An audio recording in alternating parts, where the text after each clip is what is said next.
Good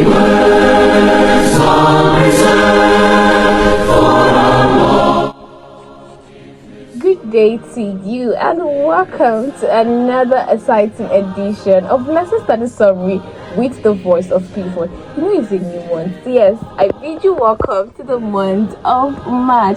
I pray that this month will bring you everything you've asked God for and even more in Jesus' name. Amen. And yes, I am your host for today, Faith Okobia. I have my co-host here with me. I'm so excited he's here with me today. I have John Olajide. John, how are you doing today? Yeah, I'm fine, thank God. Nobody. I'm fine. We thank God. Thank you very much. So today, if you're just watching us for the first time, Let's Study Summary is a program brought to you by the Mass Communication Department of Clifford University. In this program, we'll get to give you a rundown of what each week's lesson is talking about, and we do this using our lesson study guide, and we'll do it briefly. So yes, I will always have a guest. So for this week, we have another wonderful guest with us. I'm so excited. I'm so happy he is here with us. I feel honored. He is a man of great intellect, a man of vast integrity. He's a man of deep insight. I am so happy he is here with us. He is the Director of Quality Assurance and also the Head of Department of Languages and Literary Studies. He is no other person than Dr. Uchenna Amefe. Thank you very much. Welcome, sir. Happy New Month. So how's the month going? So, thanks for joining us, sir. Before we dive into this week's lesson, let's take a quick look back at what we studied last week.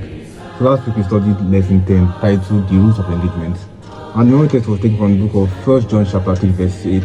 And I believe we learned several interesting lessons today. Yes, we did. Last week's lesson had a whole lot of interesting lessons to learn from. So if you did not study last week's lesson, or you did not go to church last week, you missed a lot. So for this week, we have another interesting lesson, another wonderful lesson. This week we are studying lesson 11, and the title is "What More Could I Have Done?"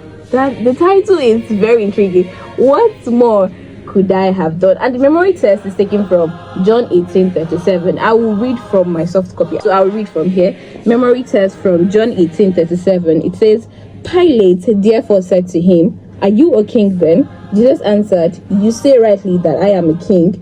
For this cause I was born, and for this cause I have come into the world, that I should bear witness to the truth. Everyone who is of the truth hears my voice." So this is what we'll be studying for this week. So to start off this week's lesson, sir, the first question is, why this lesson topic, sir? What could have prompted this title?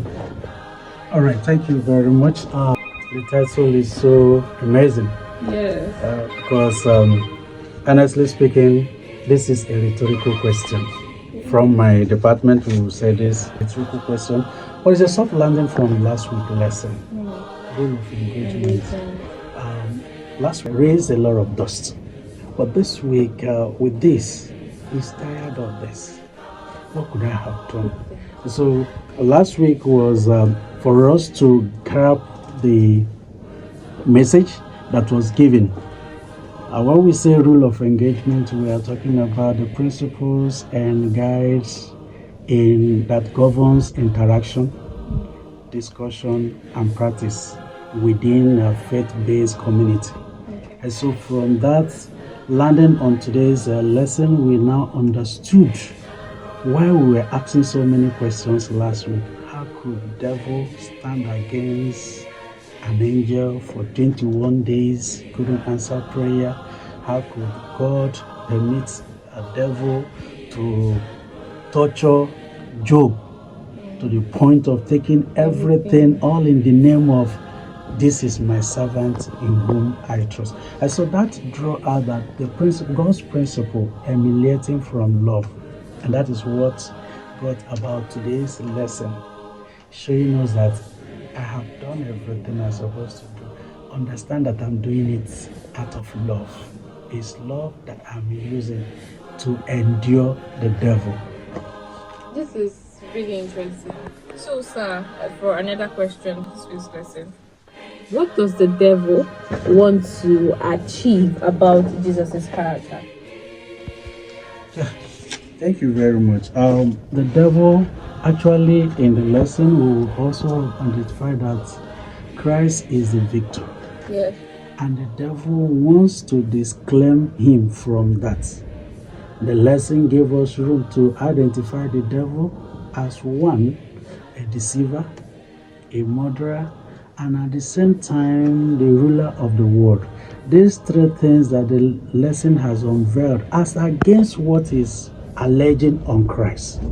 He wanted to tarnish his image. But the lesson revealed, devil is actually working hard.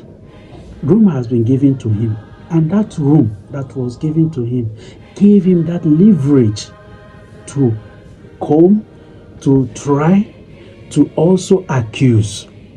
Imagine somebody telling Christ, if you are the Son of God, turn this stone to bread. All those tempting things proving to him that he is not.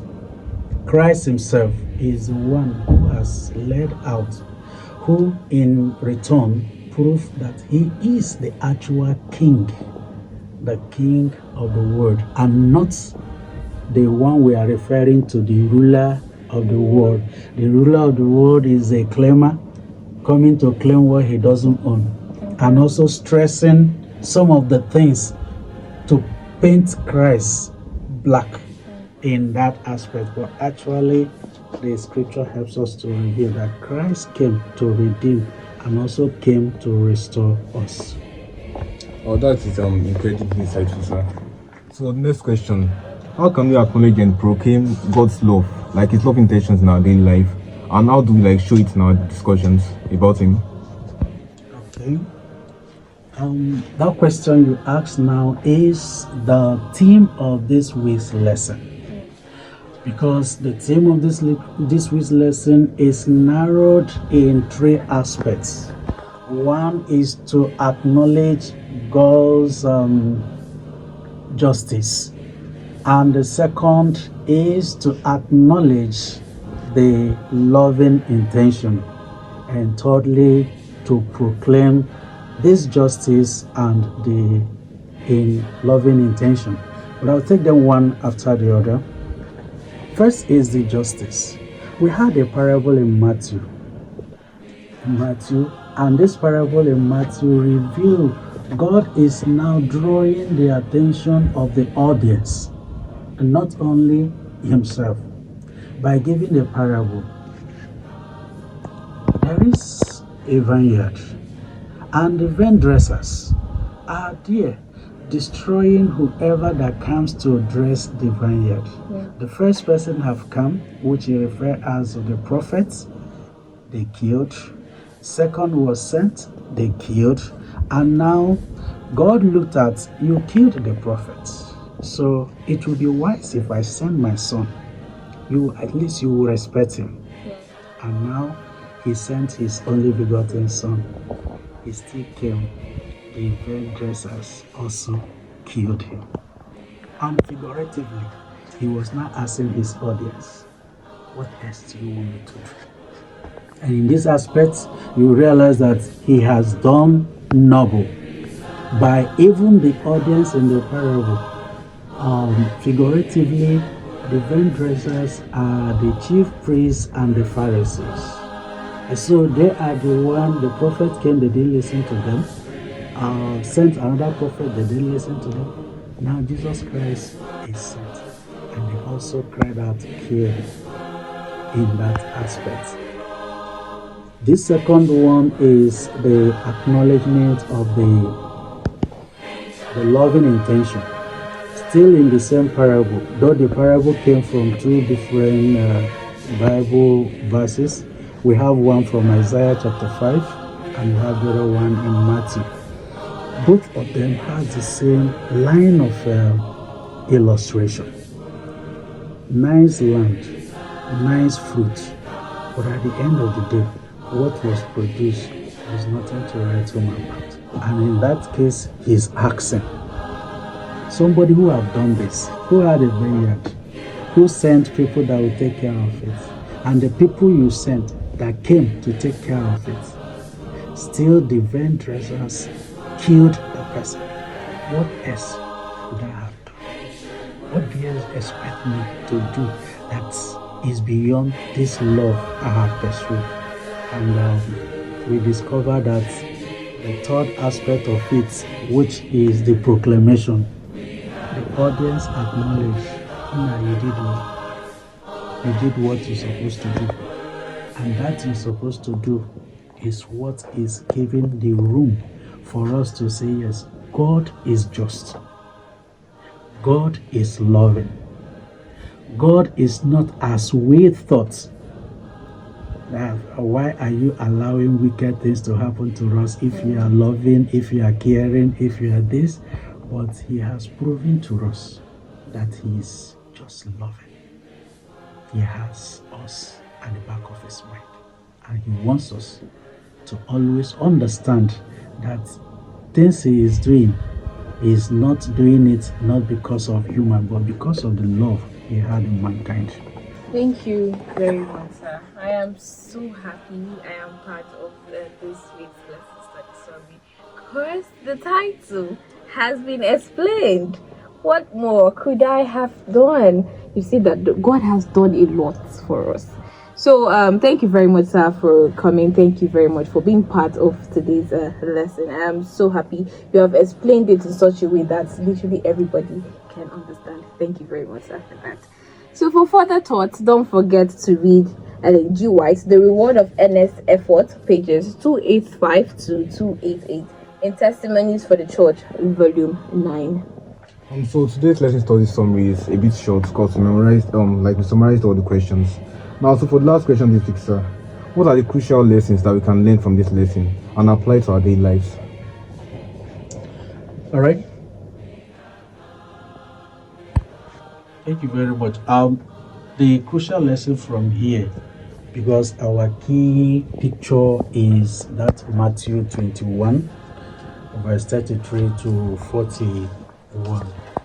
One is whatever God is doing, He has intention. And the intention of His action is for our own benefit. Just like Dennis was introduced in the lesson. He was angry with the king, who took him away from his parents, sick parents. But at the end of the day, in the lifetime, he discovered that yes, the king had good intention for me, for withdrawing me. If not, the same black plague disease would have also killed me too. And so, what God does for us is beyond human imagination. We don't understand it immediately. So the lesson revealed that yes, people may ask questions, but with this lesson, our curiosity of questions have reduced. He's doing it for the sake of love. He's not deliberately keeping quiet. So Christianity is not cowardice. It's just for attention, it's for a purpose. It's such a blessing to study this week's lesson, sir. We are so grateful that you made this lesson, very understandable. We also thank you for honoring our invitation to study and to be a part of today's lesson study with Voice of Clifford. I appreciate it, sir. Thank you. Thank you very much. As we wrap up today's edition of Lesson Study Summary with the Voice of Clifford, we want to tell you thank you very much for tuning in. Thank you for staying till the end. We have come to the end of today's edition. Don't forget this week's lesson.